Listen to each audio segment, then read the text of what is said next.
এদিকে ধ্বংসস্তূপের নিচে খামেনির মৃত্যুর খবর নিয়ে যখন গোটা বিশ্ব উত্তাল, ঠিক তখনই চরম নাটকীয়তার জন্ম দিয়েছে ইরান।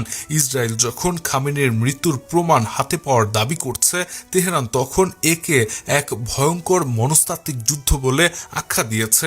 ইরানের পররাষ্ট্র মন্ত্রণালয়ের মুখপাত্র ইসমাইল বাঘেই মার্কিন সংবাদ মাধ্যমকে পরিষ্কারভাবে জানিয়ে দিয়েছে, সুপ্রিম লিডার খামেনি এবং প্রেসিডেন্ট মাসুদ পেজেকশিয়ান দুজনই সম্পূর্ণ সুস্থ এবং নিরাপদে আছেন। কিন্তু এই বিবৃতির পরপরই আন্তর্জাতিক সংবাদ মাধ্যম রয়টার্সকে আরেক ইসরায়েলি কর্মকর্তা নিশ্চিত করেন যে হামলায় খামেনি নিশ্চিতভাবেই প্রাণ হারিয়েছেন। একদিকে স্যাটেলাইট চিত্রে ধ্বংসস্তূপ, অন্যদিকে ইরানের কঠোর অস্বীকার। এই বিপরীতমুখী দাবি বিশ্ব রাজনীতিতে একদম বন্ধ করা পরিস্থিতির সৃষ্টি করেছে। ইরান সত্যি কিছু লুকাতে চাইছে নাকি ইসরায়েল মনস্তাত্ত্বিক বিজয় চাইছে তা নিয়ে চরম ধোঁয়াশা তৈরি হয়েছে। আসল সত্য যাই হোক, এই চরম অস্থিরতা